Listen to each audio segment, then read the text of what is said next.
نماز اسلام کا ایک بہت اہم رکن ہے۔ اللہ تعالیٰ کی یاد اور اللہ تعالیٰ سے تعلق قائم کرنے کا بہت بڑا ذریعہ ہے۔ نبی اکرم صلی اللہ علیہ وسلم نے نماز کو اپنی آنکھوں کی ٹھنڈک قرار دیا۔ نماز کا وقت ہوتا تو آپ صلی اللہ علیہ وسلم حضرت بلال رضی اللہ تعالی عنہ کو ان الفاظ کے ساتھ آذان دینے کا حکم فرماتے: اقم الصلاۃ یا بلال ارحنا بہا، اے بلال ہمیں نماز سے راحت پہنچاؤ۔ ابو داؤد کی روایت ہے۔ نماز کو رسول اکرم صلی اللہ علیہ وسلم نے جنت میں جانے کی ضمانت قرار دیا۔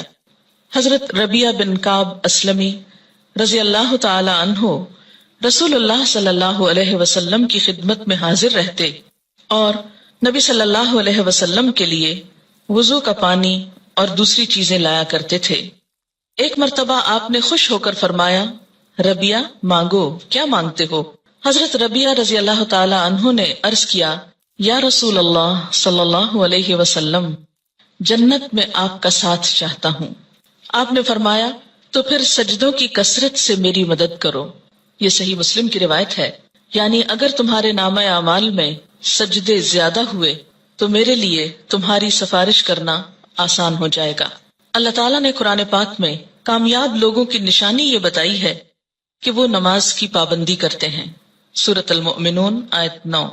سورۃ نور میں فرمایا کہ انہیں تجارت اور خرید و فروخت اللہ کی یاد اور نماز قائم کرنے اور زکوٰۃ دینے سے غافل نہیں کرتی۔ اللہ تعالیٰ نے نماز کو اقامت دین کی تمام تر جد و جہد کا حاصل قرار دیا۔ ارشاد باری تعالیٰ ہے: اگر ہم انہیں زمین میں اقتدار بخشیں، یعنی مسلمان زمین میں عروج کو پہنچے، طاقتور ہوں، تو وہ نماز قائم کریں گے، یعنی لوگوں کو اللہ کے آگے جھکائیں گے، زکوٰۃ ادا کریں گے، نیکی کا حکم دیں گے اور برائی سے منع کریں گے۔ یہ ایک اسلامی حکومت کی بنیادی خصوصیات ہیں۔ تکلیف، دکھ اور رنج کے وقت مومن کا یہی سب سے بڑا سہارا ہے۔ ارشاد باری تعالیٰ ہے: اے لوگو جو ایمان لائے ہو، اللہ سے صبر اور نماز کے ساتھ مدد مانگو۔ حضرت ابراہیم علیہ السلام اللہ تعالیٰ کے حکم پر اپنے اہل و عیال کو بیت الحرام کے پاس بے آب و گیاہ جگہ پر لے آئے تو بارگاہ رب العزت میں یہ دعا کی کہ میرے رب مجھے اور میری اولاد کو نماز قائم کرنے والا بنا۔ حضرت اسماعیل علیہ السلام کے جن اوصاف کا ذکر قرآن پاک میں آتا ہے ان میں سے ایک یہ بھی ہے، وہ اپنے گھر والوں کو نماز اور زکوٰۃ کا حکم دیتے تھے۔ آپ صلی اللہ علیہ وسلم کو بھی اس بات کا حکم دیا گیا کہ آپ اپنے اہل و عیال کو نماز کا حکم دیں اور خود بھی اس کے پابند رہیں۔ قرآن کریم سے ہدایت حاصل کرنے والے خوش نصیب لوگوں کی اللہ تعالیٰ نے جو نشانیاں بتائی ہیں ان میں سے ایک نشانی یہ بھی ہے کہ وہ نماز قائم کرنے والے لوگ ہیں۔ ذالک الکتاب لا ریب فیہ ھدی للمتقین الذین یؤمنون بالغیب ویقیمون الصلاۃ۔ نماز میں غفلت، کاہلی اور سستی سے کام لینے کو اللہ تعالیٰ نے منافقین کی نشانی بتایا ہے کہ اذا قاموا الی الصلاۃ قاموا کسالی، کہ منافق جب نماز کے لیے اٹھتے ہیں تو سستی کے ساتھ اٹھتے ہیں۔ یراؤن الناس، محض لوگوں کو دکھانے کے لیے، ولا یذکرون اللہ الا قلیلا، اور اللہ کو بہت کم ہی یاد کرتے ہیں، یعنی ان کو نمازوں میں بھی خدا یاد نہیں آتا۔ سورۃ ماؤن میں اللہ تعالیٰ نے ان نمازیوں کے لیے ہلاکت اور تباہی بتائی جو نماز کے معاملے میں غفلت اور بے پرواہی سے کام لیتے ہیں۔ فویل للمصلین الذین هم عن صلاتهم ساہون۔ قرآن پاک میں اللہ تعالیٰ نے اقوام کی تباہی اور ہلاکت کا اصل سبب ترک نماز بتایا۔ ارشاد باری تعالیٰ ہے: اللہ کے فرما بردار بندوں کے بعد ایسے نالائق لوگ ان کے جانشین ہوئے جنہوں نے نماز کو ضائع کیا اور دنیا کے مزے اڑانے میں لگ گئے۔ ایسے لوگ عنقریب گمراہی کے انجام سے دوچار ہوں گے، یعنی دنیا میں بھی اس کا نقصان اٹھائیں گے اور آخرت میں بھی خسارے میں مبتلا ہوں گے۔ قیامت کے روز جہنمیوں کا ایک گروہ جہنم میں جانے کا ایک سبب یہ بیان کرے گا کہ لم نک من المصلین، ہم نماز پڑھنے والوں میں سے نہ تھے۔ حالت امن ہو یا حالت خوف، گرمی ہو یا سردی، تندرستی ہو یا بیماری، حتیٰ کہ جہاد و قتال کے موقع پر عین میدان جنگ میں بھی یہ فرض ساقط نہیں ہوتا۔ رسول اکرم صلی اللہ علیہ وسلم 5 فرض نمازوں کے علاوہ نماز تہجد، نماز اشراق، نماز چاشت، تحیت الوضو، تحیت المسجد کا بھی اہتمام فرماتے تھے، اور پھر خاص خاص مواقع پر اپنے رب کے حضور توبہ استغفار کے لیے نماز ہی کو ذریعہ بناتے، یعنی صلاۃ توبہ۔ خسوف ہو یا کسوف یعنی سورج گرہن اور چاند گرہن تو مسجد تشریف لے جاتے، زلزلہ یا آندھی آتی تو مسجد تشریف لے جاتے، طوفان باد و باران ہوتا تو مسجد تشریف لے جاتے، فاقے کی نوبت آتی تو مسجد تشریف لے جاتے، کوئی پریشانی اور تکلیف ہوتی تو مسجد تشریف لے جاتے، سفر سے واپسی ہوتی تو پہلے مسجد تشریف لے جاتے، پھر گھر پلٹتے، بارش نہ ہوتی تو بھی نماز ادا کرتے۔ گویا ہر غم، دکھ اور تکلیف کے موقع پر نماز۔ آج ہم میں سے بہت سے لوگ طرح طرح کے وظائف کرنے کے لیے گھنٹوں خود کو وقف کرتے ہیں، لیکن 2 رکعت نماز ان پر بہت بھاری ہوتی ہے۔ حیات طیبہ کے آخری دنوں میں بیماری کی حالت میں بھی نبی صلی اللہ علیہ وسلم کو جس چیز کی سب سے زیادہ فکر تھی وہ نماز تھی۔ وفات مبارک سے چند یوم قبل تیز بخار کی وجہ سے آپ پر غنودگی کی حالت طاری تھی۔ عشاء کے وقت آنکھ کھلی تو سب سے پہلے یہ سوال کیا، کیا لوگوں نے نماز پڑھ لی ہے؟ یعنی سب سے زیادہ جس بات کی فکر تھی وہ کیا؟ نماز۔ عرض کیا گیا نہیں، آپ ہی کا انتظار ہے۔ سرور عالم صلی اللہ علیہ وسلم نے پھر اٹھنا چاہا تو بے ہوش ہو گئے۔ جب آنکھ کھلی تو زبان مبارک سے پھر وہی الفاظ نکلے، کیا لوگوں نے نماز پڑھ لی ہے؟ عرض کیا گیا نہیں، آپ ہی کا انتظار ہے۔ تیسری مرتبہ اٹھنے کی کوشش میں پھر غشی طاری ہو گئی۔ افاقہ ہونے پر ارشاد فرمایا، ابو بکر نماز پڑھائیں۔ وفات مبارک سے چند لمحے پہلے آپ نے امت کو جو آخری وصیت فرمائی وہ یہ تھی، الصلاۃ الصلاۃ وما ملکت ایمانکم، یعنی مسلمانوں نماز نماز اور اپنے غلاموں کا ہمیشہ خیال رکھنا، یعنی ایک طرف حقوق اللہ اور دوسری طرف حقوق العباد، بندوں میں سے سب سے زیادہ محروم مخلوق غلام۔ نماز بذات خود جتنی اہم ہے، طریقہ نماز بھی اسی قدر اہم ہے۔ نماز کے بارے میں حکم صرف یہی نہیں کہ اسے ادا کرو، بلکہ حکم یہ بھی ہے کہ اس طرح ادا کرو جس طرح مجھے ادا کرتے دیکھتے رہے ہو۔ ایک حدیث مبارک میں کچھ یوں آتا ہے کہ قیامت کے روز حقوق اللہ میں سے سب سے پہلے نماز کا حساب لیا جائے گا۔ جس کی نماز درست طریقے سے پڑھی گئی ہوگی وہ کامیاب و کامران ہوگا، اور جس کی نماز بگاڑی گئی ہوگی وہ ناکام و نامراد ہوگا۔ اس سے کیا پتہ چلتا ہے کہ قیامت کے روز صرف یہی نہیں پوچھا جائے گا کہ نماز پڑھی یا نہیں، بلکہ یہ بھی دیکھا جائے گا کہ کس طریقے سے پڑھی، کیا اس میں ان تمام امور کا لحاظ رکھا گیا جن کی پابندی ضروری تھی، سنت کے مطابق تھی یا نہیں۔ اس سے یہ اندازہ لگانا مشکل نہیں کہ ادائیگی نماز کے ساتھ ادائیگی نماز کا طریقہ بھی بہت ضروری ہے۔ جو مسائل آگے بیان کیے جائیں گے وہ کسی خاص فقہی مسلک کو سامنے رکھ کر نہیں، اور نہ ہی کسی مسلک کو صحیح یا غلط ثابت کرنے کے لیے یہ مجموعہ مرتب کیا گیا ہے، بلکہ پیش نظر صحابہ کرام کا وہ طریقہ ہے جس میں ایک صحابی حضرت حذیفہ رضی اللہ تعالی عنہ نے ایک آدمی کو نماز پڑھتے دیکھا جو رکوع اور سجود پورے نہیں کر رہا تھا۔ جب وہ آدمی نماز سے فارغ ہوا تو حضرت حذیفہ رضی اللہ تعالی عنہ نے اسے بلا کر کہا، تم نے نماز نہیں پڑھی، اور اگر اسی طرح کی نماز پڑھتے پڑھتے مر گئے تو طریقہ اسلام کے خلاف مرو گے۔ یعنی اگر رکوع سجدہ صحیح طور پر ادا نہیں ہوا مکمل طور پر تو وہ نماز پھر نماز نہیں، ایک مذاق ہے نماز کا۔ ایک دوسرے صحابی حضرت عبداللہ بن عباس رضی اللہ تعالی عنہ نے ایک شخص کو نماز عید سے پہلے نفل پڑھتے دیکھا تو اسے منع کیا۔ وہ کہنے لگا، اللہ تعالیٰ مجھے نماز پڑھنے پر عذاب نہیں کرے گا۔ حضرت عبداللہ بن عباس نے فرمایا، اللہ تعالیٰ تجھے سنت رسول صلی اللہ علیہ وسلم کی مخالفت کرنے پر ضرور عذاب دے گا، کیونکہ آپ نے کبھی نماز عید سے پہلے عیدگاہ میں نفل نہیں پڑھے تھے۔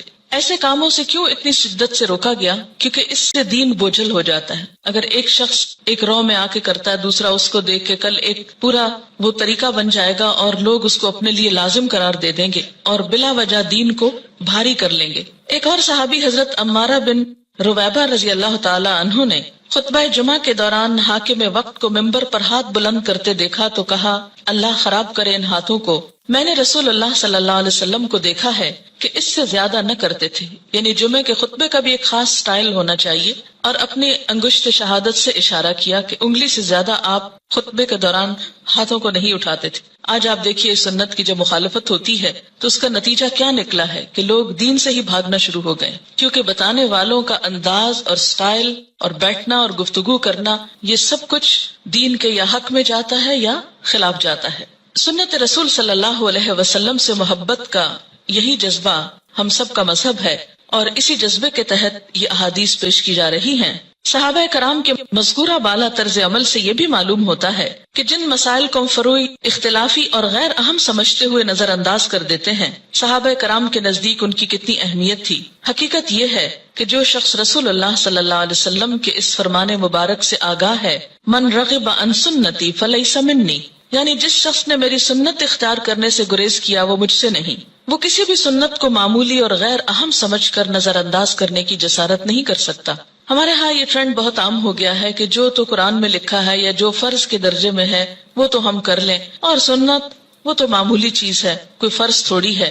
اور ہم نے دیکھا ہے سعودی عرب میں لوگ ایسا نہیں کرتے اور فلاں ملک کے لوگ ایسا نہیں کرتے۔ تو یاد رکھیے کہ ہمارے لیے نہ سعودی عرب کے لوگ کوئی مثال ہیں اور نہ کسی اور ملک کے، ہمارے لیے تو مثال 1400 سال پیچھے جاتی ہے نبی اکرم صلی اللہ علیہ وسلم کی ذات میں۔ سب سے پہلے نماز کے لیے نیت کا درست ہونا ضروری ہے، کیونکہ نیت کے بغیر اگر کوئی شخص وہ تمام ایکشنز کرے جو نماز کے ہوتے ہیں تو اس کی نماز نہ ہوگی۔ کسی بھی عمل کے اجر و ثواب کا دار و مدار نیت پر ہے۔ حضرت عمر بن خطاب رضی اللہ تعالی عنہ کہتے ہیں، میں نے رسول اللہ صلی اللہ علیہ وسلم کو فرماتے ہوئے سنا کہ اعمال کا دار و مدار نیت پر ہے، ہر شخص کو وہی ملے گا جس کی اس نے نیت کی، لہٰذا جس نے دنیا حاصل کرنے کی نیت سے ہجرت کی اسے دنیا ہی ملے گی، جس نے کسی عورت سے نکاح کرنے کی غرض سے ہجرت کی اسے عورت ہی ملے گی، بس مہاجر کی ہجرت کا صلہ وہی ہے جس کے لیے اس نے ہجرت کی۔ یعنی ہجرت جیسا بڑا نیکی کا کام بھی زیادہ فائدہ مند نہیں اگر اللہ کے لیے نہ ہو۔ فتنہ دجال سے بھی بڑا فتنہ دکھاوے کی نماز ہے، دکھاوے کی نماز۔ عن ابی سعید رضی اللہ عنہ قال خرج علینا رسول اللہ صلی اللہ علیہ وسلم ونحن نتذاكر المسيح الدجال فقال الا اخبركم بما هو اخوف عليكم عندي من المسيح الدجال فقلنا بلى يا رسول الله صلى الله عليه وسلم قال الشرك الخفي ان يقوم الرجل فيصلي فيزيد صلاته لما يرى من نظر رجل رواہ ابن ماجہ۔ حضرت ابو سعید رضی اللہ عنہ کہتے ہیں کہ ہم مسیح دجال کا ذکر کر رہے تھے، اتنے میں رسول اللہ صلی اللہ علیہ وسلم تشریف لائے اور فرمایا، کیا میں تمہیں دجال کے فتنے سے زیادہ خطرناک بات سے آگاہ نہ کروں؟ ہم نے عرض کیا، ضرور یا رسول اللہ صلی اللہ علیہ وسلم۔ آپ نے فرمایا، شرک خفی یعنی خفیہ شرک جس کو پروناؤنس نہ کیا جائے لیکن وہ دل میں چھپاؤ، یہ دجال سے بھی زیادہ خطرناک ہے، اور وہ یہ ہے کہ ایک آدمی نماز کے لیے کھڑا ہو اور نماز کو اس لیے لمبا کرے کہ کوئی آدمی اسے دیکھ رہا ہے، یعنی تنہائی میں نماز پڑھے تو چھوٹی سی پڑھ لے، قل هو اللہ پڑھ کے ختم کر دے، اور اگر لوگوں کے بیچ میں پڑھ رہا ہے، لوگوں کے ساتھ پڑھ رہا ہے تو صرف اس لیے لمبی کر دے کہ لوگ دیکھیں گے تو پھر ان کے نزدیک میں بہت نیک کہلاؤں گا۔ اسے شرک بھی کہا گیا، یعنی شرک خفی، اور اسے دجال کے فتنے سے زیادہ بدترین چیز قرار دیا گیا۔ اور یہ بندوں کو بھی دھوکہ دینا ہے اور اللہ کو بھی۔ منافقین کی ایک صفت ہم نے قرآن پاک میں پڑھی تھی کہ یخادعون اللہ والذین آمنوا، یعنی اپنے ساتھ والوں کو دھوکہ دینے کی بات ہے نا، کہ وہ سمجھیں گے کہ میں اتنا اچھا نمازی ہوں جبکہ ہوں نہیں، تنہائی میں پڑھوں تو کچھ اور پڑھتا ہوں۔ وما یخدعون الا انفسهم، ایسے لوگ محض اپنے آپ ہی کو دھوکہ دیتے ہیں۔ تو جیسی ہم اکیلے میں پڑھتے ہیں ویسے اگر سب کے سامنے پڑھ لیں گے تو کوئی ہم کو نہیں مارے گا، ہو سکتا ہے کوئی نوٹس بھی نہ کر رہا ہو ہم کیا کر رہے ہیں، کسی کو اتنی فرصت کہاں کہ وہ سب اپنے کام چھوڑ کے صرف یہ دیکھے کہ اس کی نماز کتنی لمبی اور چھوٹی۔ یہ محض شیطان کا خیال ہوتا ہے جو ہمارے نیک عمل کو بھی برباد کر دیتا ہے۔ دکھاوے کی نماز شرک ہے۔ ان شداد ابن اوس رضی اللہ عنہ قال سمعت رسول اللہ صلی اللہ علیہ وسلم یقول من صلی یرائی فقد اشرک ومن صام یرائی فقد اشرک ومن تصدق یرائی فقد اشرک رواہ احمد۔ حضرت شداد بن اوس رضی اللہ عنہ کہتے ہیں، میں نے رسول اللہ صلی اللہ علیہ وسلم کو فرماتے ہوئے سنا ہے، جس نے دکھاوے کی نماز پڑھی اس نے شرک کیا، جس نے دکھاوے کا روزہ رکھا اس نے شرک کیا، جس نے دکھاوے کا صدقہ کیا اس نے شرک کیا۔ اسے احمد نے روایت کیا ہے۔ نماز کی فرضیت۔ نماز اسلام کا دوسرا اہم رکن ہے۔ عن ابن عمر رضی اللہ عنہما قال قال رسول اللہ صلی اللہ علیہ وسلم بنی الاسلام علی خمس شہادت ان لا الہ الا اللہ وان محمدا رسول اللہ واقام الصلاة وایتاء الزکاة والحج وصوم رمضان رواہ البخاری۔ حضرت عبداللہ بن عمر رضی اللہ عنہ کہتے ہیں کہ رسول اللہ صلی اللہ علیہ وسلم نے فرمایا، اسلام کی بنیاد 5 چیزوں پر رکھی گئی ہے، اس بات کی شہادت، گواہی کہ اللہ کے سوا کوئی الہ نہیں اور محمد صلی اللہ علیہ وسلم اللہ کے رسول ہیں۔ نمبر 2 نماز قائم کرنا، نمبر 3 زکوٰۃ ادا کرنا، نمبر 4 حج کرنا، نمبر 5 رمضان کے روزے رکھنا۔ اسے بخاری نے روایت کیا ہے۔ ہجرت سے قبل 2 رکعت اور ہجرت کے بعد 4 رکعت نماز فرض ہوئی۔ یعنی نماز کی فرضیت کیسے ہوئی؟ مکہ میں کیسے تھی؟ ہجرت سے قبل 2 فرض اور بعد میں 4 ہو گئے اور فجر 2 ہی رہی۔ عن عائشہ رضی اللہ عنہا قالت فرض اللہ الصلاة حين فرضها ركعتين في الحضر والسفر فأقرت صلاة السفر وزيد في صلاة الحضر متفق علیہ۔ حضرت عائشہ رضی اللہ تعالی عنہا فرماتی ہیں جب معراج کی رات اللہ تعالیٰ نے نماز فرض کی تو حضر و سفر، حضر کہتے ہیں حاضر ہونا، گھر میں رہنا، دونوں کے لیے 2 رکعت نماز فرض کی، بعد میں سفر کی نماز 2 رکعت برقرار رکھی گئی اور حضر کی نماز میں اضافہ کر دیا گیا۔ اسے بخاری اور مسلم نے روایت کیا ہے۔ نماز کی فضیلت، روزانہ باقاعدگی سے 5 نمازیں ادا کرنے سے تمام صغیرہ گناہ معاف ہو جاتے ہیں۔ عن ابی ہریرہ رضی اللہ عنہ قال قال رسول اللہ صلی اللہ علیہ وسلم ارأیتم لو ان نہرا بباب احدکم یغتسل فیہ کل یوم 5 ما تقول ذلك یبقی من درنہ قالوا لا یبقی من درنہ شیئا قال فذلك مثل الصلوات الخمس یمحو اللہ بها الخطایا متفق علیہ۔ حضرت ابو ہریرہ رضی اللہ تعالی عنہ کہتے ہیں رسول اللہ صلی اللہ علیہ وسلم نے فرمایا تمہارا کیا خیال ہے اگر تم میں سے کسی کے دروازے پر نہر بہتی ہو اور وہ اس نہر میں ہر روز 5 مرتبہ نہائے تو کیا اس کے بدن پر کوئی میل کچیل باقی رہ جائے گا؟ صحابہ کرام نے عرض کیا نہیں، کسی قسم کا میل کچیل باقی نہیں رہے گا۔ آپ صلی اللہ علیہ وسلم نے فرمایا یہی 5 نمازوں کی مثال ہے، اللہ تعالیٰ ان نمازوں کے ذریعے گناہ مٹا دیتا ہے۔ اسے بخاری اور مسلم نے روایت کیا ہے۔ یاد رکھیے کہ کچھ گناہ ایسے ہوتے ہیں کہ جن کو نیکیاں مٹاتی چلی جاتی ہیں۔ ان الحسنات یذہبن السیئات، اس میں کیا چیز آتی ہے؟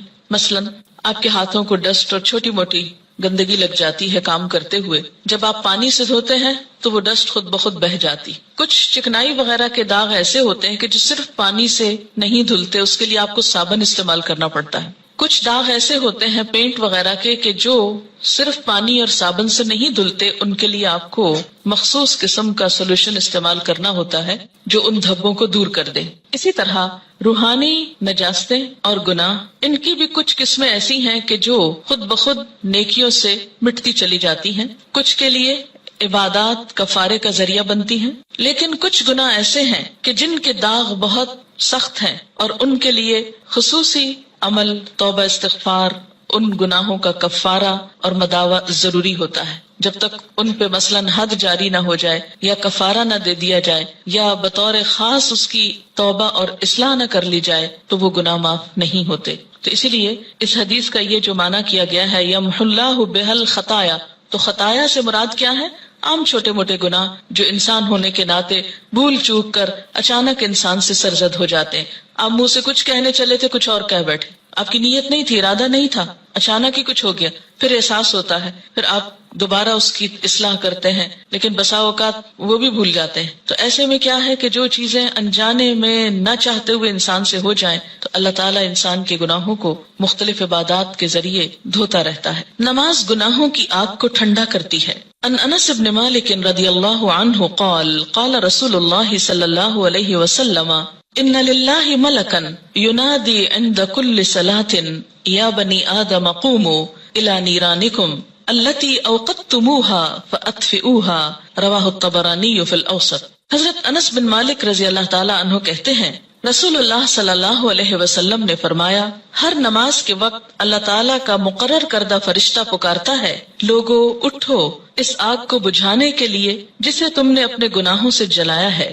یعنی انسان کے گناہ انسان کے لیے جہنم کی آگ تیار کرتے ہیں، لیکن جب انسان نماز پڑھتا ہے تو آگ بجھ جاتی۔ 5 نمازیں باقاعدگی سے ادا کرنے والا قیامت کے دن صدیقین اور شہداء کے ساتھ ہوگا۔ عن عمر بن ورۃ الجہنی رضی اللہ عنہ قال جاء رجل الى النبی صلی اللہ علیہ وسلم فقال یا رسول اللہ ارأیت ان شہدت ان لا الہ الا اللہ وانک رسول اللہ وصلیت الصلوات الخمس وأديت الزكاة وصمت رمضان وقمته فممن أنا قال من الصديقين والشهداء رواہ ابن حبان۔ حضرت عمرو بن مرہ جہنی رضی اللہ تعالی عنہ کہتے ہیں کہ ایک آدمی نبی اکرم صلی اللہ علیہ وسلم کی خدمت میں حاضر ہوا اور عرض کیا، یا رسول اللہ بتائیے اگر میں گواہی دوں کہ اللہ کے سوا کوئی الہ نہیں، آپ اللہ کے رسول ہیں، اور 5 نمازیں ادا کروں، زکوٰۃ دوں، رمضان کے روزے رکھوں اور رمضان میں قیام بھی کروں یعنی تراویح بھی پڑھوں، تو میرا شمار کن لوگوں میں ہوگا؟ آپ صلی اللہ علیہ وسلم نے ارشاد فرمایا، صدیقین اور شہداء میں۔ اسے ابن حبان نے روایت کیا ہے۔ یعنی فرائض کا پورا کرنے والا بلند درجے رکھتا ہے، الا یہ کہ وہ بندوں کے حقوق میں ایسی کمی کرے کہ جس سے اس کے فرائض کا اجر بھی ختم ہو جائے۔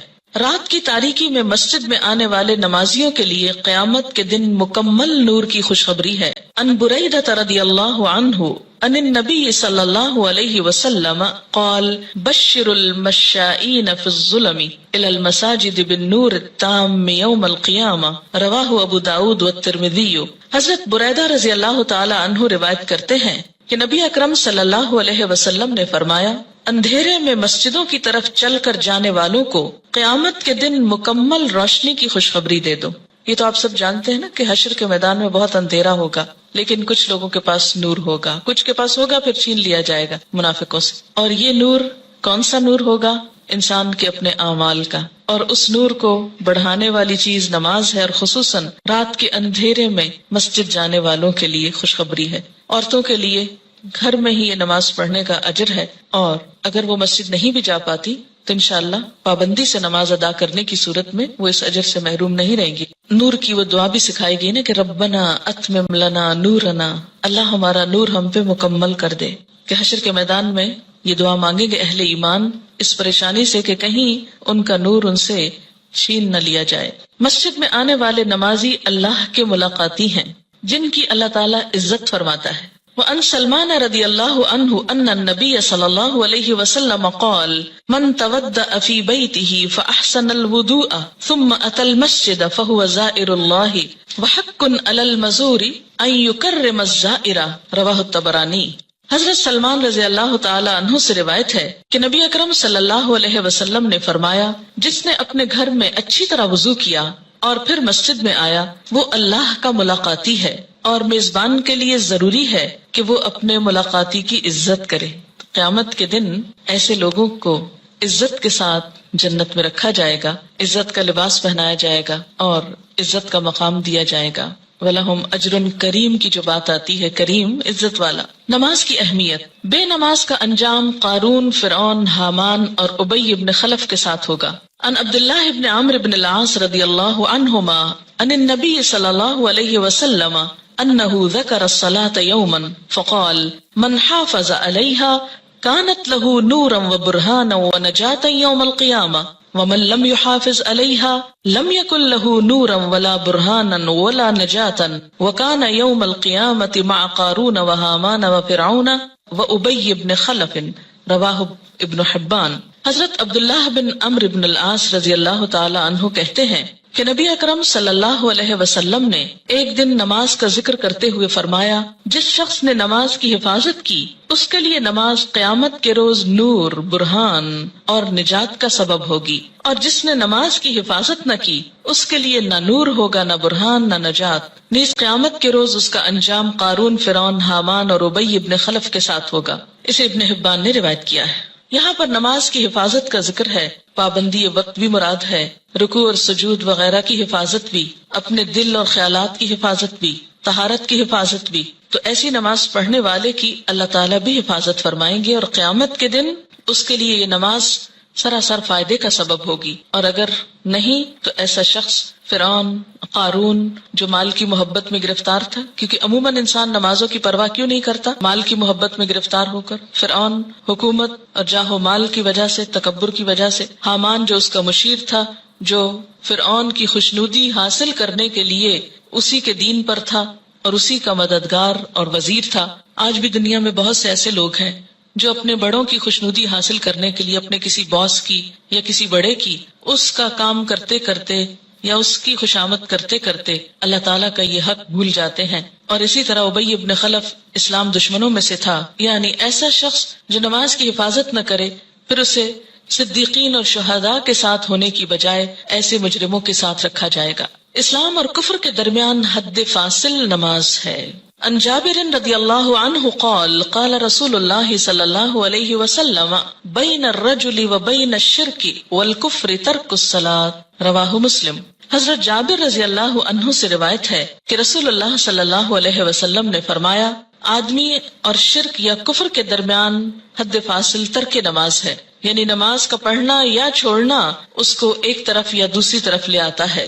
اسے مسلم نے روایت کیا ہے. مثلاً ایک شخص مسلمان ہے، اسلام کی حفاظت میں ہے، یہ حفاظت جو ہے یہ نماز کے ساتھ ہے، یا یوں سے کہیے کہ نماز ہی کی یہ باؤنڈری. جب کوئی شخص نماز نہیں پڑھتا، اس عہد کو توڑتا ہے تو وہ کٹ جاتی ہے ڈور جس سے وہ محفوظ تھا، اور اس کے بعد وہ اسلام کی حدوں سے نکل کر کفر کے قریب ہو جاتا ہے یا اس میں داخل ہو جاتا ہے. 10 برس کی عمر میں اگر بچہ نماز کا عادی نہ بنے تو اسے مار کر نماز پڑھانی چاہیے، یعنی سختی کی جا سکتی ہے. عن عمرو بن شعیب عن ابیہ عن جدہ رضی اللہ عنہما قال قال رسول اللہ صلی اللہ علیہ وسلم مروا اولادکم بالصلاۃ وهم ابناء 7 سنین واضربوهم علیہا وهم ابناء 10 سنین وفرقوا بینہم فی المضاجع، رواہ ابو داود. حضرت عمرو اپنے باپ شعیب سے اور شعیب اپنے دادا عبداللہ بن عمرو بن عاص سے روایت کرتے ہیں کہ رسول اللہ صلی اللہ علیہ وسلم نے فرمایا، جب تمہارے بچے 7 برس کے ہو جائیں تو انہیں نماز پڑھنے کا حکم دو. جب 10 برس کے ہو جائیں اور نماز باقاعدگی سے نہ پڑھیں تو نماز پڑھانے کے لیے انہیں مارو. نیز 10 برس کی عمر کے بچوں کو علیحدہ علیحدہ بستروں پر سلاؤ. اسے ابو داؤد نے روایت کیا ہے. 10 سال کی عمر تک بچے کی عادتیں پختہ ہو جاتی ہیں. اگر اس عمر میں والدین کچھ محنت کر لیں، تکلیف کر لیں، تو باقی زندگی میں پھر آسانی ہو جائے گی، کیونکہ والدین سے پوچھا جائے گا بچوں کی تربیت کے بارے میں. قرآن پاک میں اللہ تعالیٰ فرماتے ہیں، یا ایھا الذین آمنوا قوا انفسکم واہلیکم نارا، اے لوگو جو ایمان لائے ہو بچاؤ اپنے آپ کو اور اپنے اہل و عیال کو آگ سے. ہم سمجھتے ہیں ایمان اور آگ، ہم نے تو کلمہ پڑھ لیا، ہمیں آگ کیوں چھوئے گی؟ اللہ تعالیٰ ایمان والوں ہی سے فرما رہے ہیں کہ اپنے آپ کو اور اپنے بچوں کو، بیوی کو، گھر والوں کو، اہل و عیال کو آگ سے بچاؤ، یعنی ان کی اسلامی خطوط پر تربیت کرو تاکہ وہ اللہ کے بندے بن کر زندگی بسر کر سکیں. اگر کوئی شخص اس سلسلے میں کوتاہی کرتا ہے تو اس سے پوچھو گی. بہرحال یہاں 7 برس کی عمر سے نماز کی ابتدا کا حکم. اس سے پہلے بچوں کو تکلیف نہیں دینی چاہیے. اگر خود شوق سے کچھ کرتے ہیں، مثلا ماں نماز پڑھی، ساتھ آ کے سجدے کرتے ہیں، بیٹھ جاتے ہیں، تو ٹھیک ہے، لیکن 7 سال سے پہلے انہیں تکلیف نہیں دینی چاہیے. اس میں ضرور کوئی حکمت ہوگی کہ 7 سال ہی، کیونکہ اس وقت تک بچہ اپنے کام بہت سے خود کرنے کا عادی ہو جاتا ہے، اہل ہو جاتا ہے. 7 سال کے کم عمر بچے کو مثلا 6 سال میں آپ کو ہاتھ بھی دھلانے ہیں، آپ کو منہ بھی دھلانا ہے، تو ماؤں کے لیے بہت تکلیف ہو جاتی. لیکن عام طور پر 7 سال کا بچہ اپنے یہ کام خود کو واش کر سکتا ہے، خود کو صاف کر سکتا ہے، نہا سکتا ہے، وضو کر سکتا ہے. تو 7 سال کی عمر میں ابتدا کی جائے اور 3 سال تک نرمی سے اسے نماز کا عادی بنایا جائے. جب 10 سال کا ہو جائے تو پابندی شروع کرا دی جائے، اور اب اگر پابندی نہ کرے تو سختی کی جائے. لیکن انشاءاللہ جو 7 سال سے ابتدا کرا دے گا اس کو 10 سال میں سختی کی ضرورت نہیں رہے گی، اور اس میں آپ پھر تدریج سے کام لے سکتے ہیں. مثلا میں نے اپنے بچوں کے ساتھ یہ کیا کہ ان کو جو 7ویں سال کی جو برتھ ڈے آپ سیلیبریٹ کرتے ہیں تو کیک کھلانے کی بجائے بٹھا کے یہ بتایا کہ نماز کتنی امپورٹنٹ ہے، اور آج سے تم 7 سال کے ہو گئے ہو اور ہم سب مل کر مغرب کی نماز پڑھیں گے. میں نے یہ نہیں کہا کہ تم پڑھو، بلکہ ہم پڑھیں گے، اور ساتھ کھڑے ہو کر وضو کروایا، ساتھ کھڑے ہو کر نماز پڑھائی. اس سے بچے کو کچھ بھی مشکل نہیں ہوئی. نماز سے پہلے وضو ایک مشکل کام ہوتا ہے، جو وہ مرحلہ پار کر جائے اس کے لیے اگلا مرحلہ آسان ہو جاتا ہے. تو مائیں اگر وضو کرتے وقت تھوڑا سا وقت 5-7 منٹ لگائیں اور ساتھ وضو کرائیں، اس سے وضو کی بھی اصلاح ہوگی انشاءاللہ، کہ دیکھا جائے گا کہ وہ اپنے کپڑے تو نہیں بھگو رہے یا باتھ روم تو نہیں بھگو رہے. کیونکہ بہت دفعہ دیکھنے میں آتا ہے اب تک کہ بچے تو کیا، بڑے بڑے میچور لوگ جب کسی واش روم سے نکلتے ہیں تو سارا واش روم یوں لگتا ہے جیسے کوئی نہا کے نکلا ہو یہاں سے. کبھی سمجھ نہیں آئی کہ اس قدر پانی گرانے کی کہ جو سنک سے باہر زمین پر بھی پورا پھیل جائے اور کپڑے بھی اور سب کچھ گندا کرے، اس کی آخر کیا وجہ ہے اور اس کی ضرورت کیا ہے؟ جب ہم وضو کرتے ہیں تو نہاتے تو نہیں ہیں، لیکن منظر باتھ روم میں نہانے کا ہی نظر آتا ہے. خیر، اب دیکھیں کہ بچوں کو جب وضو کرائیں تو اس وقت بھی انہیں بتائیں کہ پانی بہت نہیں استعمال کرنا اور کس طریقے سے وہ کریں گے. انشاءاللہ اس کا طریقہ آگے پورا آئے گا، آپ اپنا سب چیک کر لیجئے، بچوں کا بھی کر لیجئے.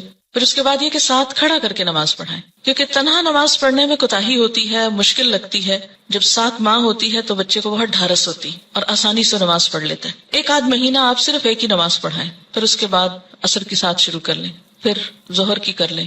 ظہر میں اگر صرف فرض بھی پڑھ لیں تو کافی ہیں. پھر اسی طرح عشاء پر لے آئیں، پھر فجر پر. 10 سال کی عمر تک اگر وہ اپنی مرضی سے فجر اٹھ کے پڑھ لیتے ہیں تو کوئی بات نہیں، لیکن 10 سال کے بعد پھر فجر سورج نکلنے سے پہلے، اور پھر آہستہ آہستہ سنت کی رغبت بھی. فجر کی تو سنت خیر پڑھی ہی جائے گی، لیکن باقی نمازوں میں آہستہ آہستہ رغبت، حتیٰ کہ جب بالغ ہوں 12 سال 13 14 مختلف بچوں کی مختلف بلوغت کی عمر ہوتی ہے، تو اس وقت پھر ان کو دین کی ایسی باتیں ساتھ پڑھائیں کہ جس سے ان کے دل میں سنت پڑھنے کی، نفل پڑھنے کی محبت پیدا ہو جائے، اور وہ نماز سے بھاگے نہیں بلکہ نماز سے محبت کرے، ایسی ہی جیسے اللہ کے رسول صلی اللہ علیہ وسلم فرماتے تھے، اٹھو بلال، نماز قائم کرو اور ہمیں راحت پہنچاؤ. کہ نماز ایک خوشی کی خبر بن جائے، نہ کہ ایک پریشانی کی. اور اس میں تھوڑی سی محنت کی ضرورت ہے. اگر کوئی بچہ محنت کے باوجود، کوشش کے باوجود نہ پڑھنے کی طرف آئے تو پھر خصوصی طور پر دعا مانگے. نفل حاجت کے پڑھ کر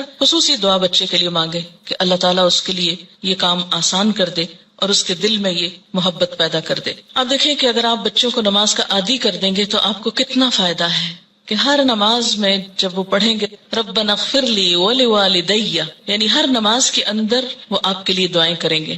ربنا اغفر لی ولوالدی، اللہ مجھ کو معاف کر دے اور میرے والدین کو کر دے. مفت کی دعائیں ملتی جائیں گی ساری زندگی. دنیا سے چلے بھی جائیں تو پیچھے سے بچے دعائیں کریں گے، ورنہ الگ سے کس کو یاد رہتا ہے کہ وہ دعا کرے.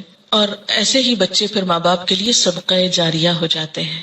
صرف نماز عصر کا فوت ہونا ایسا ہے جیسے کسی کا مال اور اہل و عیال لٹ جائے.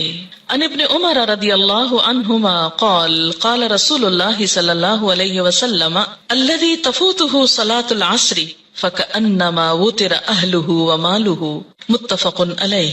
حضرت عبداللہ بن عمر سے روایت ہے، رسول اللہ صلی اللہ علیہ وسلم نے فرمایا، جس شخص کی نماز عصر فوت ہو جائے اس کی حالت اس شخص کی طرح ہے جس کا اہل و عیال اور مال و اسباب ہلاک ہو گیا ہو. صرف نماز عصر قضا کرنا ایسا ہے گویا کسی کا گھر گر جائے، بال بچے سب مر جائیں اس میں، اور پورا مال بھی تباہ ہو جائے، یا گھر والوں سمیت گھر کو آگ لگ جائے اور ہر چیز راکھ ہو جائے.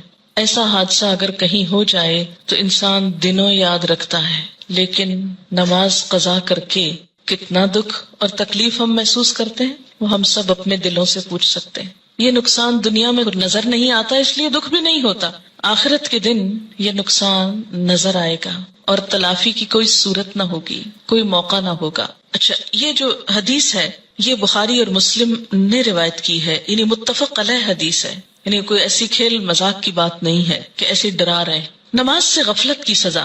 حضرت سمرہ بن جندب رضی اللہ تعالی عنہ روایت کرتے ہیں کہ حضور صلی اللہ علیہ وسلم اپنے اصحاب سے پوچھا کرتے، کیا تم میں سے کسی نے کوئی خواب دیکھا ہے؟ سمرہ کہتے ہیں پھر اللہ تعالیٰ جس کے لیے چاہتا وہ اپنا خواب بیان کرتا، یعنی اللہ کے اذن سے لوگ اپنا خواب بیان کرتے. ایک دن صبح کے وقت ایسا ہوا، حضرت صلی اللہ علیہ وسلم نے فرمایا، گزشتہ رات کو میرے پاس 2 فرشتے آئے، جبرائیل اور میکائیل علیہ السلام. دونوں نے مجھ کو اٹھایا اور کہنے لگے چلو. میں ان کے ساتھ چلا. ایک آدمی کے پاس پہنچے جو کروٹ پر لیٹا ہے، یعنی پہلو پہ لیٹا ہوا ہے، اور دوسرا شخص جو ایک فرشتہ ہے پتھر لیے ہوئے اس کے سر پہ کھڑا ہے. وہ کیا کرتا ہے؟ جھک کر پتھر سے اس کا سر کچل ڈالتا ہے، یعنی کھڑا آدمی جھک کر پتھر سے سر کچلتا ہے اور پتھر ڈھلک کر ادھر آ جاتا ہے، یعنی جب وہ پھینکتا ہے تو سر کچل کر پتھر دوسری طرف چلا جاتا ہے. وہ شخص پتھر کو سنبھالنے کے لیے جاتا ہے، دوسری طرف جا کے پتھر اٹھاتا ہے، اور جب پتھر لے کر آتا ہے تو اس لیٹے ہوئے شخص کا سر جڑ کر جیسے پہلے تھا ویسے ہی ہو چکا ہوتا ہے. پھر وہ پتھر مار کر اس کا سر کچلتا ہے. ایسا ہی پھر برابر ہوتا رہتا ہے کہ مارا جاتا ہے، سر کچلا جاتا ہے، جب تک پتھر کو دوبارہ اٹھایا جاتا ہے سر پھر درست ہو جاتا ہے، پھر مارا جاتا ہے. یہ بار بار سر کا درست ہونا اور بار بار مارا جانا یہ دراصل عذاب کی شدت کی طرف اشارہ ہے. میں نے کہا، کس نے؟ نبی صلی اللہ علیہ وسلم نے ان فرشتوں سے پوچھا، سبحان اللہ، یہ دونوں کون ہیں؟ انہوں نے کہا چلو، یعنی ابھی نہیں پوچھو. ہم پھر چل پڑے اور ایک شخص پر پہنچے جو سیدھا لیٹا ہوا ہے، چت لیٹا ہوا ہے، اور اس کے پاس ایک اور شخص لوہے کی سنی لیے ہوئے کھڑا ہے، یعنی لوہے کا ایک ہیمر سا. وہ کیا کرتا ہے، اس کے منہ کے ایک طرف جا کر اس کا گلپھڑا گدی تک پھاڑ ڈالتا ہے، یعنی منہ کے اندر سے، اور نتنے اور آنکھ کو بھی اسی طرح گدی تک چیر دیتا ہے، نتنے کو بھی، آنکھ کو بھی، منہ کو بھی. پھر منہ کی دوسری طرف جا کر بھی ایسا ہی کرتا ہے، اور جب ایک طرف کا چیرتا ہے تو دوسری طرف جا کر بھی ایسا ہی کرتا ہے، اور جب ایک طرف چیر چکا ہوتا ہے تو دوسری طرف بالکل درست ہو چکی، نہیں پہلے ایک طرف پھر دوسری طرف، اتنے میں پہلا درست ہو چکا ہوتا ہے، اور پھر وہ اسی طرح اس کو چیرتا ہے، پھر وہ درست ہو جاتا ہے. ایسا ہی برابر ہو رہا ہے. میں نے اپنے ساتھ والے فرشتوں سے پوچھا سبحان اللہ، یہ دونوں کون ہیں؟ انہوں نے کہا چلو چلو، یعنی ابھی آگے چلتے ہیں، ابھی نہ پوچھو. خیر پھر ہم تینوں چلے، ایک گڑھے پر پہنچے جو تندور کی طرح تھا. سمرہ بن جندب رضی اللہ تعالی عنہ کہتے ہیں میں سمجھتا ہوں کہ حضور صلی اللہ علیہ وسلم نے یہ بھی فرمایا اس تندور میں غل اور شور ہو رہا تھا. ہم نے جو جھانک کر دیکھا تو اس میں مرد اور عورتیں ہیں، لیکن سب ننگے، اور جب ان کے نیچے سے آگ کی لپٹ ان پر آتی ہے تو چلاتے ہیں. میں نے اپنے ساتھ والے فرشتوں سے پوچھا یہ کون لوگ ہیں؟ انہوں نے کہا چلو، یعنی ابھی آگے چلتے ہیں. خیر پھر ہم تینوں چلے اور ایک ندی پر پہنچے. سمرہ کہتے ہیں میں سمجھتا ہوں کہ حضرت صلی اللہ علیہ وسلم نے فرمایا اس کا پانی، ندی کا پانی خون کی طرح سرخ تھا، اور ایک شخص اس ندی میں تیر رہا تھا. ندی کے کنارے ایک اور شخص کھڑا تھا جس نے اپنے سامنے بہت سے پتھر اکٹھے کر رکھے تھے. یہ شخص جو ندی میں تیر رہا تھا تیرتے تیرتے اس کنارے والے شخص کے پاس آتا اور اپنا منہ کھول دیتا. وہ اس کے منہ میں ایک پتھر دے دیتا، پھر ندی میں چل دیتا، پھر لوٹ کر آتا تو کنارے والا شخص ایک اور پتھر اس کے منہ میں دے دیتا. غرض جب وہ لوٹ کر آتا یہی ہوتا. میں نے اپنے ساتھ والے فرشتوں سے پوچھا یہ دونوں کون ہیں؟ انہوں نے کہا چلو چلو چلو، چلتے ہیں. خیر پھر ہم تینوں چلتے چلتے ایک نہایت بدصورت بد شکل مرد کے پاس پہنچے، بہت ہی بدصورت جو تم نے کبھی بھی دیکھا ہو. وہ کیا کر رہا تھا؟ آگ سلگا رہا تھا اور اس کے گرد دوڑ رہا تھا. میں نے اپنے ساتھ والے فرشتوں سے پوچھا یہ کون ہے؟ انہوں نے کہا چلو چلتے ہیں. پھر ہم تینوں چلے. چلتے چلتے ایک بہت گھنے سبز باغیچے پر پہنچے. اس میں ہمہ قسم کے پھول تھے، یعنی ہر طرح کے پھول تھے. اس کے بیچوں بیچ ایک لمبے قد کا آدمی تھا، اتنا لمبا کہ مجھ کو اس کا سر دیکھنا مشکل ہو گیا، اور اس کے گرد بہت سے لڑکے جمع ہیں. اتنے لڑکے میں نے کبھی نہیں دیکھے. میں نے اپنے ساتھ والے فرشتوں سے پوچھا یہ لمبا شخص کون ہے اور یہ لڑکے کون ہیں؟ انہوں نے کہا چلو چلتے ہیں، ابھی نہ پوچھو. خیر پھر ہم تینوں چلے اور ایک بڑے باغ پر پہنچے. ایسا بڑا باغ اور عمدہ باغ میں نے کبھی نہیں دیکھا. میرے ساتھ والے فرشتوں نے مجھ سے کہا اس باغ میں ایک درخت تھا، اس پر چڑھ جا. ہم تینوں اس پہ چڑھ گئے اور جاتے جاتے ایک شہر پر پہنچے جو سونے چاندی کی اینٹوں سے بنایا گیا تھا. ہم نے اس شہر کے دروازے پر آ کر دروازے کو کھلوایا.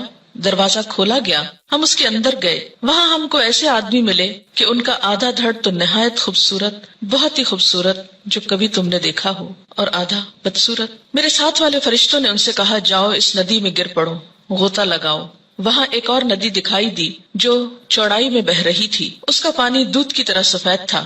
غرض یہ آدمی اس ندی میں کود پڑے. پھر جو لوٹ کر ہمارے پاس آئے تو ان کی بدصورتی جاتی رہی، ان کا پورا جسم خوبصورت ہو گیا. اب میرے ساتھ والے فرشتے کہنے لگے یہ شہر جنت العدن ہے. قرآن پاک میں آتا نا جنات عدن، ہمیشہ رہنے والا باغ، ایور گرین، اور یہی تمہارا مقام ہے. میری آنکھ جو اوپر اٹھی تو کیا دیکھتا ہوں ایک محل ہے سفید ابر کی طرح، یعنی بادل کی طرح. ان فرشتوں نے کہا یہ تمہارا گھر ہے. میں نے کہا اللہ تم کو برکت دے، مجھ کو چھوڑو میں اپنے گھر میں جاؤں.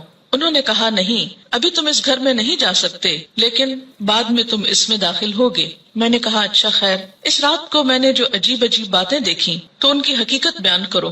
انہوں نے کہا ہاں اب ہم تم سے ان کی حقیقت بیان کرتے ہیں. پہلا شخص جو تم نے دیکھا جس کا سر پتھر سے کچلا جا رہا تھا، یہ وہ شخص ہے جس نے قرآن سیکھ کر اس کو چھوڑ دیا تھا. فرض نماز کا وقت قضا ہو جاتا اور وہ سویا رہتا. یعنی ایک ہی شخص کے دو عیب تھے. نمبر ایک، قرآن سیکھ کر اس کو چھوڑ دیا، یعنی پھر ویسا ہی ہو گیا جیسے اس نے کبھی اس کو پڑھا ہی نہ تھا. اور دوسرا قصور، فرض نماز کا وقت قضا ہو جاتا اور وہ سویا رہتا، جیسے فجر کے وقت نہ اٹھنا خاص طور پر.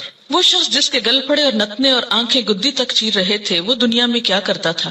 صبح کو گھر سے نکلتے ہی ایک جھوٹی خبر تراشتا، لوگوں سے کہتا، یعنی پھر بیان کرتا، وہ خبر سارے جہان میں پھیل جاتی۔ یعنی مشغلے کے طور پر کیا اس نے کام اپنا رکھا تھا؟ جھوٹی خبر گھڑنا اور اس کو پھیلا دینا، اور وہ سارے جہان میں پھیل جاتی۔ اور ننگے مرد اور عورت جو تم نے تندور میں دیکھے، وہ زنا کرنے والے اور زنا کرنے والیاں ہیں، یعنی وہ مرد اور عورت جن کے ایکسٹرا میرٹل ریلیشنز تھے دنیا میں۔ اور وہ شخص جو ندی میں تیر رہا تھا، اس کے منہ میں پتھر دیے جاتے تھے، یہ سود خور ہے۔ اور وہ بدصورت شخص جو آگ سلگا رہا تھا اور اس کے گرد دوڑ رہا تھا، وہ دوزخ کا داروغہ ہے۔ اس کا نام کیا ہے؟ قرآن پاک میں کیا آتا ہے؟ مالک نامی۔ لمبا شخص جو باغیچے میں ملا تھا، وہ ابراہیم علیہ السلام پیغمبر ہیں۔ ان کے گرد وہ لوگ ہیں جو اسلام کی فطرت پر مرے، یعنی توحید پر۔ سمرہ کہتے ہیں، بعض مسلمانوں نے آپ صلی اللہ علیہ وسلم سے عرض کیا، یا رسول اللہ صلی اللہ علیہ وسلم، اور مشرکوں کے بچے جو نابالغ مرتے ہیں وہ بھی ان میں داخل ہیں؟ آپ نے فرمایا، ہاں، مشرکوں کے بچے بھی، کیونکہ ہر بچہ فطرت پر پیدا ہوتا ہے نا، جب تک اس کا شعور اپنا نہیں جاگ جاتا۔ اب رہے وہ لوگ جن کا آدھا دھڑ خوبصورت تھا، آدھا دھڑ بدصورت، یہ وہ لوگ تھے جنہوں نے دنیا میں اچھے اور برے سب طرح کے کام کیے، یعنی کچھ کام ان کے اچھے تھے اور کچھ کام ان کے برے تھے، آدھے خوبصورت آدھے بدصورت۔ جب اس طرح ان کی پہچان ہو جائے گی تو پھر ایک وقت آئے گا کہ ان کو نہلا کر درست کر دیا جائے گا، کیونکہ جنت میں رہنے والا کوئی شخص پھر ہمیشہ کے لیے بدصورت نہیں ہوگا۔ اب دیکھیں کہ دنیا میں اگر کسی کا ناک اس کی پسند کا نہ ہو، یا چہرے پہ داغ ہو، یا کچھ بھی ہو، یا اگر پاؤں خوبصورت نہ ہو، تو کس قدر شرمندگی محسوس کرتا رہتا ہے، احساس کمتری میں مبتلا ہو جاتا ہے۔ جنت میں اگر کچھ عرصہ بھی ایسا لوگوں کے بیچ میں رہنا پڑے کہ آدھا دھڑ خوبصورت ہو اور آدھا بدصورت ہو، تو کس قدر شرمندگی کی بات ہے۔ اس لیے انسان کے جتنے بھی اعمال ایسے ہوں جو بدصورت کرنے والے ہوں، اس کو ان کو چھوڑ کر خوبصورت کی طرف پلٹنے کی ضرورت ہے۔ بخاری کی یہ روایت ہے، طویل روایت، جس کا ایک حصہ فرض نماز کے بارے میں ہے۔ یاد رکھیے، انبیاء علیہ السلام کی خواب وحی کا ایک ذریعہ ہوتا ہے، اور یہ خواب آپ صحابہ کے بیچ میں بیان کر رہے ہیں اور سکھانے کا ایک طریقہ ہے۔ انبیاء علیہ السلام کو وحی بسا اوقات خواب میں بھی آتی ہے۔ حضرت عائشہ رضی اللہ تعالیٰ عنہا کا بیان ہے کہ نبی صلی اللہ علیہ وسلم پر وحی آنے کی ابتدا ہی سچے خوابوں سے ہوئی تھی۔ انبیاء علیہ السلام کے خواب بھی سچے ہوتے ہیں، اور خواب میں بھی جو سین ان کو دکھائے جاتے ہیں، جو باتیں ان کو دکھائی جاتی ہیں، وہ بالکل سچ ہوتی ہیں، حقیقت۔ تو یہاں پر آپ صلی اللہ علیہ وسلم کو بذریعہ خواب دکھایا گیا کہ ایک شخص ہے جس کا سر پتھر سے کچلا جا رہا ہے اور پھر ٹھیک ہو جاتا ہے۔ اور پھر اب آپ دیکھیے کہ جو شخص قرآن یاد کر کے بھلا دیتا ہے، ایک تو حافظ کا انجام بتایا گیا۔ میں آپ لوگوں کو یہ نصیحت کروں گی کہ جب تک بچوں کا اپنا رجحان نہ ہو، اپنا شوق نہ ہو، تو خدا کے لیے ان کو حفظ نہ کرائیں۔ کیوں؟